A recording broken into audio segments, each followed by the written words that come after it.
Delighted to be joined today by Dominic Colenso. Dominic, how are you, sir? I'm very well, thanks. Thanks for having me, Nick. No, pleasure to have you. Listen, let's crack on straight. 14 months ago, 15 months ago, wherever it was, we all suddenly had to learn how to deliver on camera. Former actor turned leadership speaker, communications expert. What have you seen us regular folks struggling with when delivering to screen?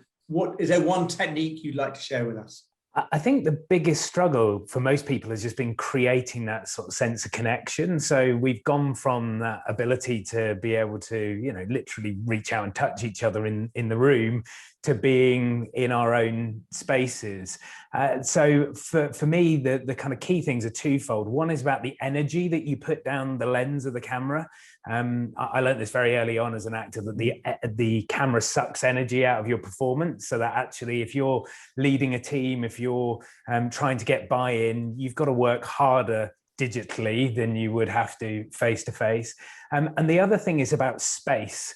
So, we're still not really used to using all of the functionality that we have in front of us. If we're sitting there on mute in a meeting and someone asks for our input, we don't just have to open our mouths and respond. We have to find the unmute button or put something into the chat. Mm-hmm. So as a leader, it's about creating space for your team to reflect, to interact, to engage, rather than creating an environment that's very transactional.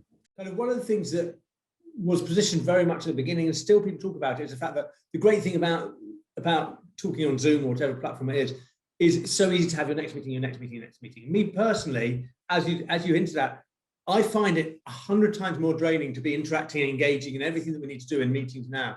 Like, yeah, kind of from your perspective as a professional speaker, kind of, and also involved in this world, how much more effort is it to be speaking, and how do we control that and manage it? Yeah, I think it's probably 15 to 20% more effort than it is when you're in the room with other people. I think one of the key things is managing your energy. So it's interesting, an actor's process between what you see on stage or on screen and what you see in the wings or in their dressing room.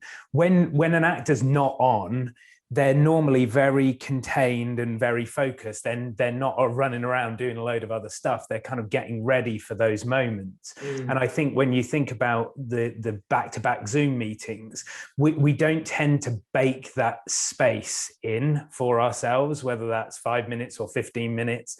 For those of you that are listening right now, when was the last time that you got up to make a cup of tea or go and walk down the corridor? It could have been a couple of hours ago.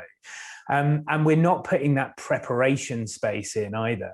So the actor waiting in the wings is not just sort of sitting, watching the clock tick down to hear their cue line.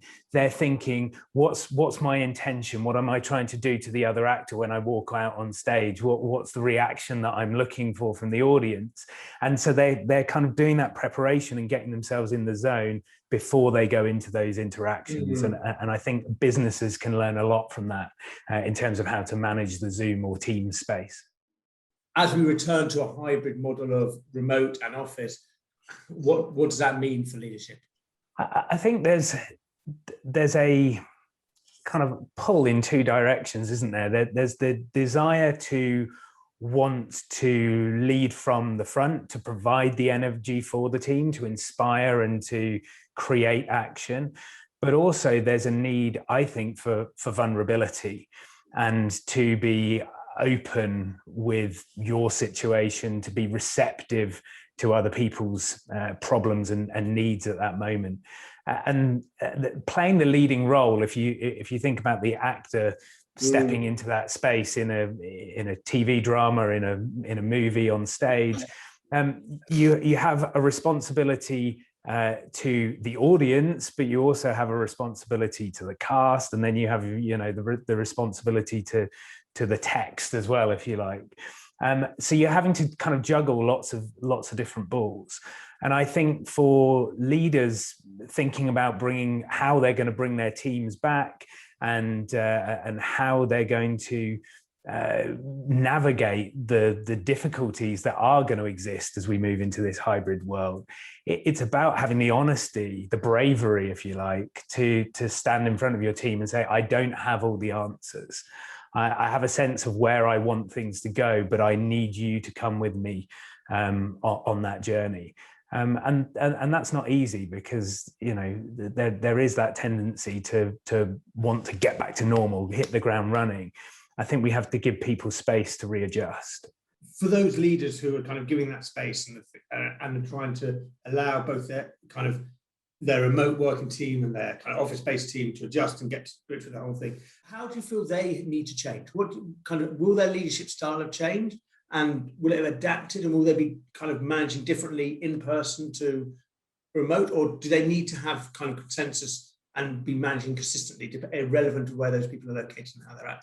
I think it's got to be the second option. I think it's got to be irrelevant. You need to give your team that sense of being kind of anchored and grounded, and the rules of the game are the same, however they're going to interact with you. You can't have people feeling that they're slightly second class because they're not in the office on the same day as you. You've got to be able to reach out across across that space, whether that's the boardroom table or down the lens of the camera, and give your team that sort of sense of certainty that you are listening, that you are aware of the troubles and the challenges that people are facing, and that you're absolutely focused on the task at hand. There's a lot going on, and there's a lot being read into you having these sorts of conversations in this sort of medium. Obviously, if you're talking to a camera, you're talking directly to the camera. If you've got a room full of people also there, then how can you be looking at both at the same time? Would you be? It's interesting. What's your opinion about running two separate meetings, or adjusting yourself so you are doing both? A really good touch point for this is the kind of chat show type entertainment shows that we have on TV. So many of those have a live audience, and there's a panel and there's a camera, and the really sort of skilled people are able to absolutely play all three. And I think from a very technical perspective, as leaders of large organizations, you need to be able to stand up in the town hall with 50% of your workforce in the room with you, communicate to them, but have a really clear awareness that you're also communicating down the lens to those people at home, so that you're using the same skill set as a television presenter in those moments of connection with your audience, and that does require a little bit of skill. If you could give one or two tricks to help someone develop that, is there anything you could sum up nicely? Yeah, I think one thing is about being grounded and finding stillness.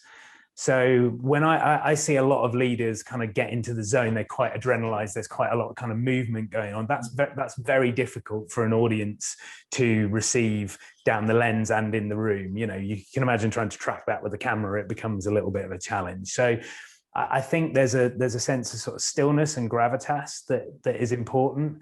And then it's essentially about taking the spotlight off you and putting it onto your audience.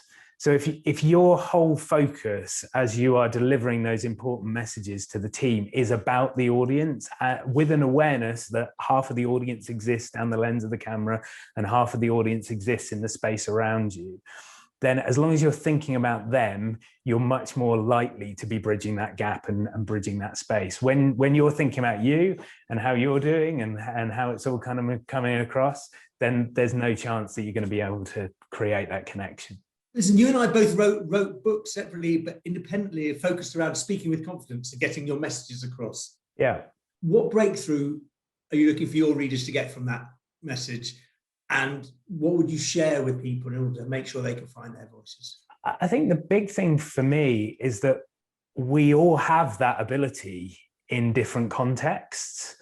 So whilst you may not be the most confident person standing up in the boardroom delivering an update, there will be moments in your life, whether that is around the dining room table, whether that is on the terrace of the football stadium, where you have that innate ability to connect to your emotions, to engage with an idea and a message. So for me, everyone is able to make an impact. The challenge is finding out which bits of yourself you need to turn up and which bits of yourself you need to turn down, depending on the circumstance. you've now been working in the virtual space for over a year. What's the most important lesson you've learned for yourself in terms of delivering your speech?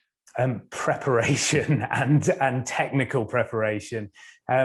Being there in advance, making sure that everything's working, making sure that you have a backup. I've had some awful situations where, you know, my Mac's decided that it's going to reboot 6 minutes before the conference, and you're sitting there with the kind of time ticking down. But it's like, okay, it's fine. I'm going to go to laptop 2.